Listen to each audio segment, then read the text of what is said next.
That's what it means to color your life with awe and wonder. When you can get the God bumps, when you feel so drawn into something that pulls you beyond, just pulls you beyond, pulls you up. When was the last time, besides this moment, of course, that you felt that sense of awe and wonder? Even though it is a mystical experience, it is a choice.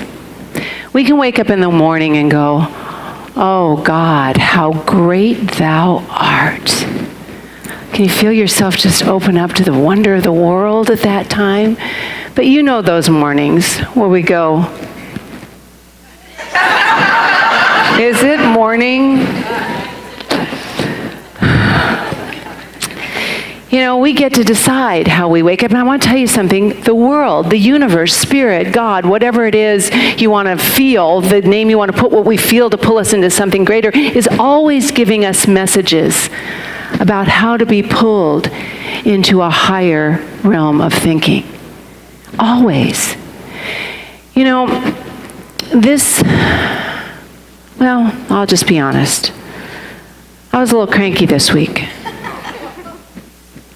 I didn't get to go to the convention, this Center for Spiritual Living convention, where we're having the big election for the new spiritual leader, and where we see all our minister friends, and of course Reverend Dr. Roger and Kathy went, and Emily and Jim who's president of the archives, and Roger who's on the Hefferland board. Had big roles to play there, and I love to go and be part of it all, and my doctor told me I couldn't fly, so I didn't get to go, and so I was just a little bit cranky this week. Kirk, don't add anything to that. But Kirk would take me out for my daily walk, but I couldn't walk, so we just went out to get some sunshine every day. And one of the days, I think it was Wednesday, when I was really a little bit down about not being there, we were also supposed to meet our friend who used to work here, Kim Van Toor, on Wednesday. She was going to take the day off and meet us so we could have a meal together, and didn't get to do that. So I was a little cranky, but Kirk took me up to the ranch for lunch, which is our place in Laguna that we really like, and I was a little cranky. I went into the ladies' room, and on the wall in one of the stalls was a framed picture that said, "Excuse me while I kiss the sky."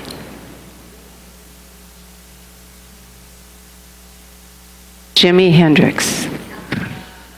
That was a shock. Now, Jimi Hendrix, I was not a real rock and roll girl, a rock, guitarist person, but I know he was renowned, very influential, one of the greatest rock guitarists. And he only had a career of 4 years. I mean, he used his life, So I looked a little bit into that quote, and it was one of the songs he wrote. Excuse me while I kiss the sky. And it was on his Purple Haze album, and I looked a little further. And Purple Haze is a highly psychedelic form of marijuana. And he got that phrase, excuse me while I kiss the sky, when he was dreaming that he was walking underwater. And he looked up, and So I'm not encouraging anything like that, but I am encouraging you. It doesn't take that to get there, trust me. It does not. We've got easier ways to go, but that was a wake-up call. Really a wake-up call. We decide where we look. We decide what we focus on. We make that choice. And, it's the lenses through which we see life. So this morning, I'm going to invite you to put on just your imaginary rose-colored glasses.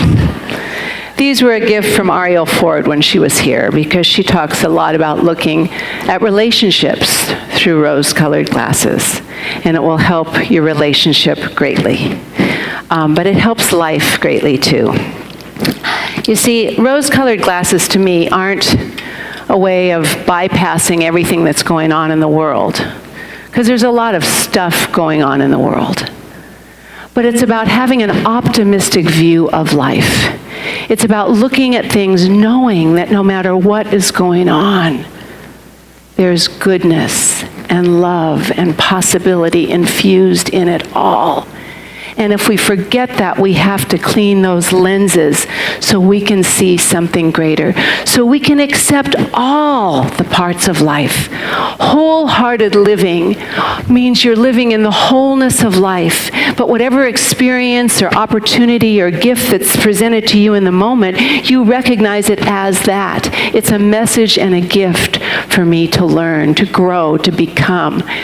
It brought me back to a time, my first teen camp. Now our teens are having a breakfast today and they're excited and it's going to be wonderful. But it brought me back to my first teen camp, and there was a fellow there, Mac McEwen, and he was a minister up in Chico with his wife, and he led the teen camps. And I remember the first time I went to teen camp with Tara, and then we had 3 other kids with us. You know, I had my brand new white tennies on, and I got out of the car all cleaned up and ready to go to teen camp.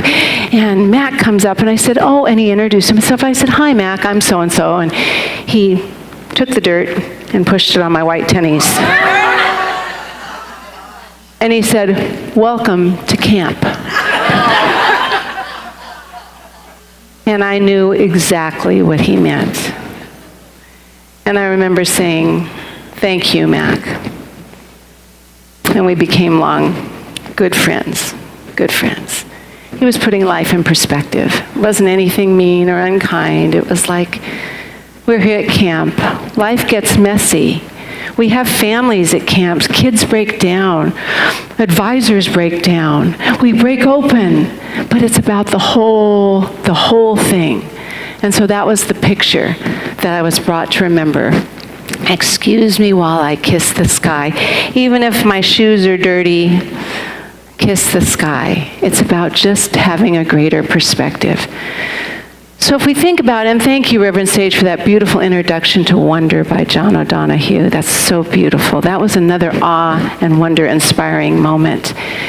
Because there are so many triggers that can break us into that energy and feeling of wonder and awe. And wonder, awe, is the admiration, the amazement, and the surprise at something astonishingly beautiful or inexplicable. It connects us with the mystery of something greater, that sense of wonder. And that's what the rose-colored glasses can do for us. They can help us remember that wonder is infused in everything. But how often, even if I couldn't even remember where my rose-colored glasses were, we misplace the tools that keep us in alignment with what is good and right and true. The opposite to me of rose-colored glasses are the blinders we put on. The blinders of fear, judgment, negativity, bias. You continue the list. I mean, how many of us really approach a life with fear more often than faith? Humanity can limit us, and not necessarily because it wants to, it just does sometimes because it doesn't know better. In the Old Testament, in Proverbs 9:10, I believe, it says, the beginning of wisdom is the fear of God. Baloney! But why would the Bible, a sacred book, say that? Well, first of all, fear, if we're in fear, we'll be afraid of sin, because fear leaves us with the consciousness of impending doom, impending pain, impending problems.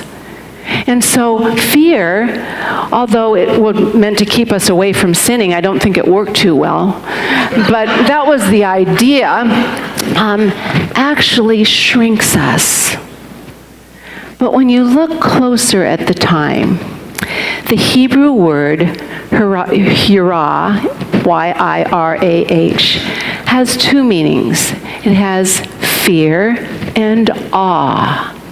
And if you don't hold a mystical consciousness, you're going to shrink the word to mean fear. Well, people need to live in fear, to be wise in their life, to stay away from sin and problems and be protected.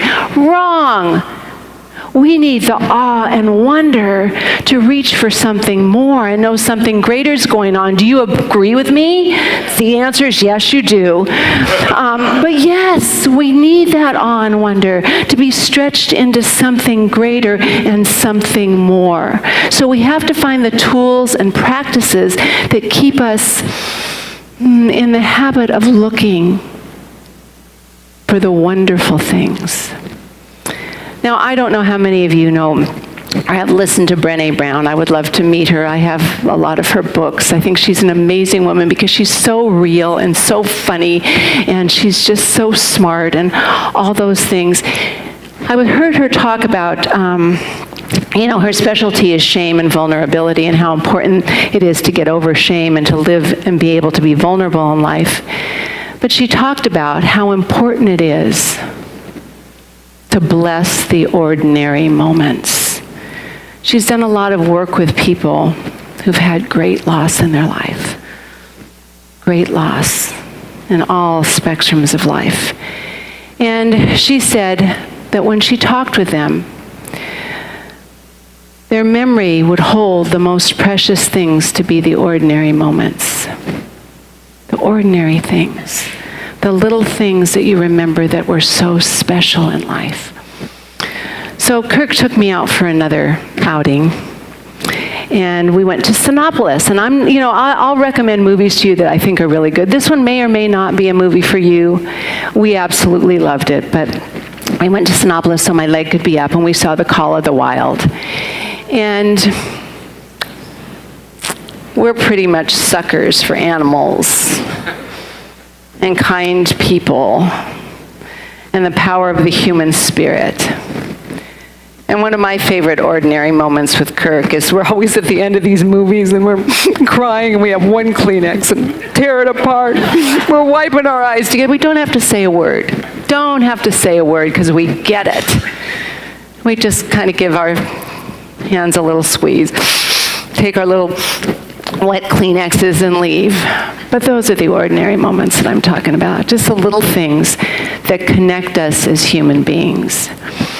So there's been studies done on awe about what happens to the human brain. Now, we're religious scientists, so the spiritual aspect is that awe takes us closer to God. It opens us up to the mystery of life, to the goodness of life. It opens up to the creative process, that the beginning of wisdom is the awe of God's magnificence. That's what keeps us wise and open and available. I can't remember where I was, but it was somewhere extremely important. I was talking about something important. I know I was.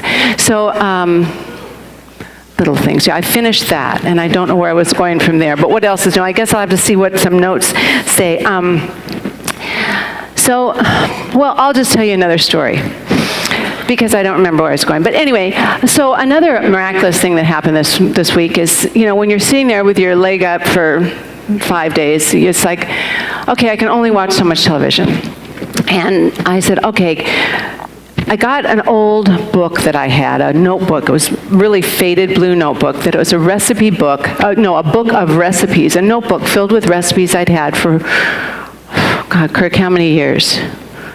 Oh my God, not that many. Am I that old? And let me tell you something about me. We all deal with life in ways that are easiest for us, right? I mean, we all do that. We have this sense of protection, and I don't live in the past very much. I really find focusing on the present moment is best for me.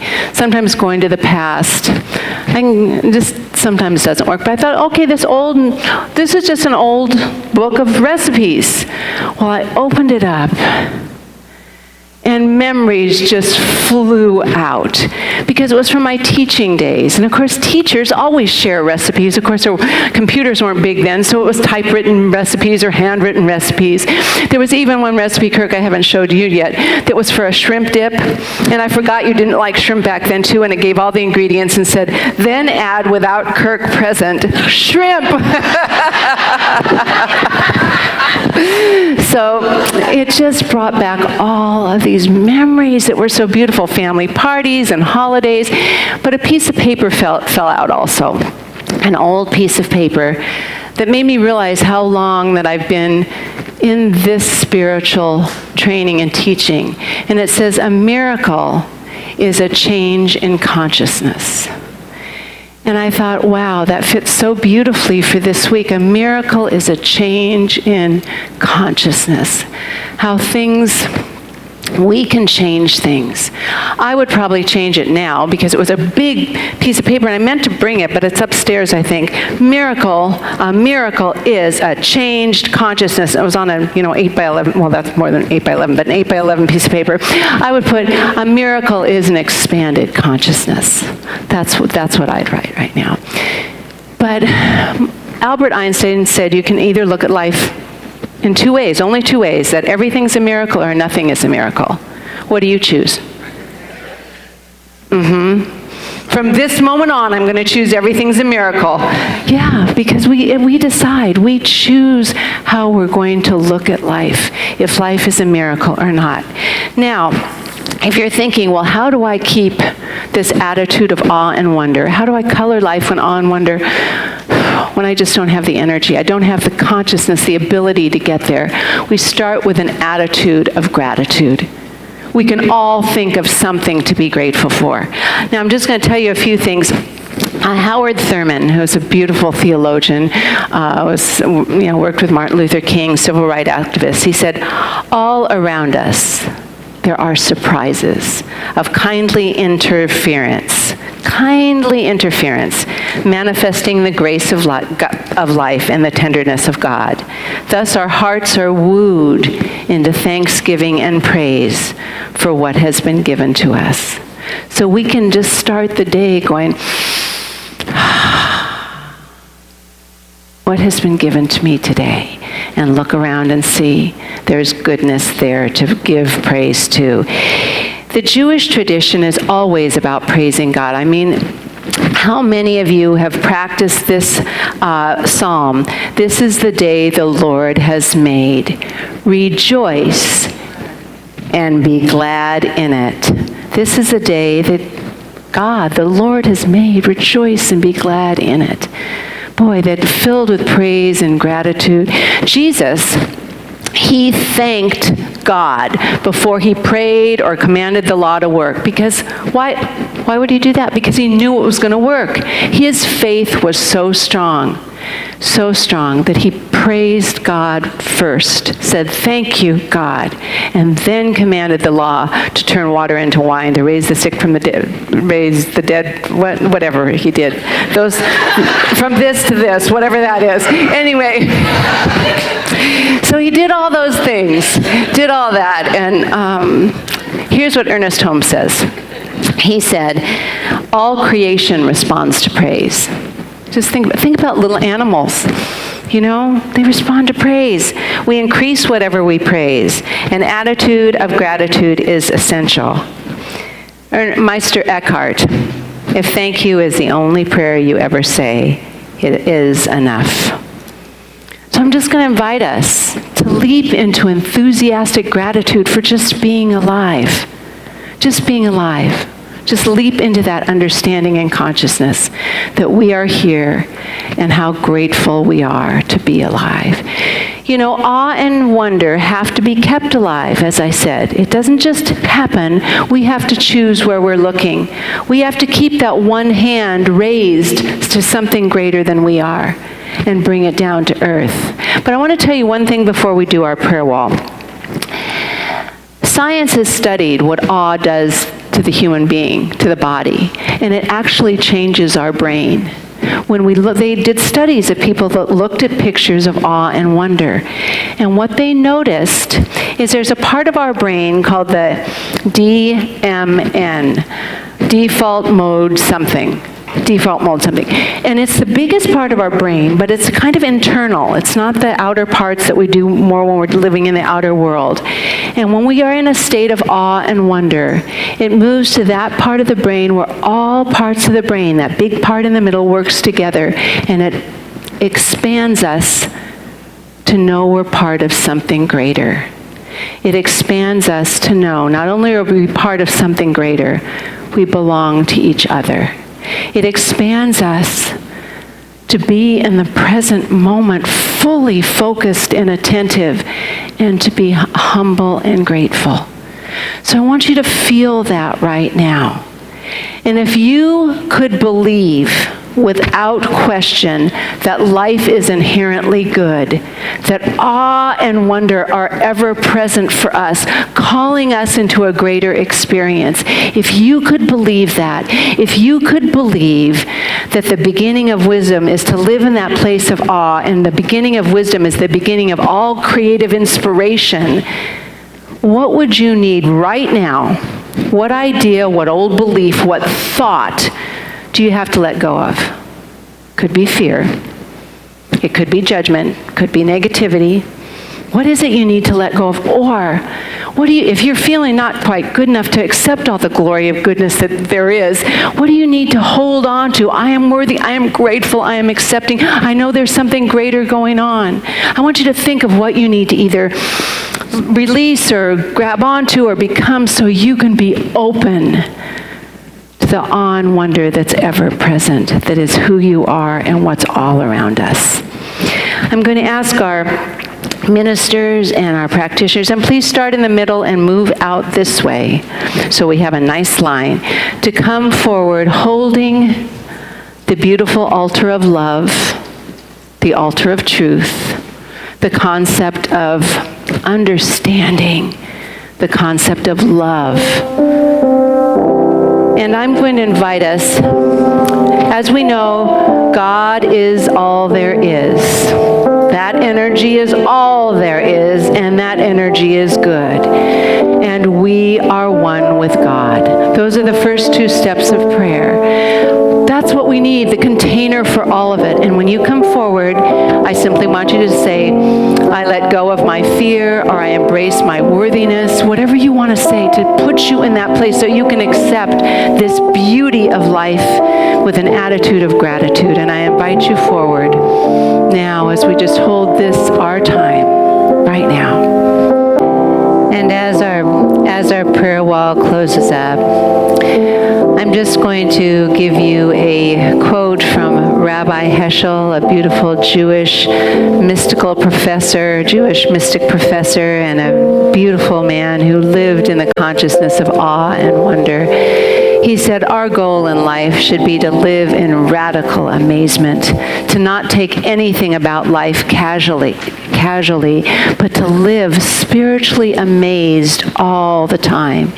And that's my joy, my wish, my knowing for each one of us, that we can clean these lenses. We can truly put on these glasses, and we can choose to see life in the upward, always being in the upward flow of God's infinite good. You know I'll take these off. You know I love you all, and I'm glad we're on this journey together. God bless you, and so it is. Thank you. Thank you. Thank you.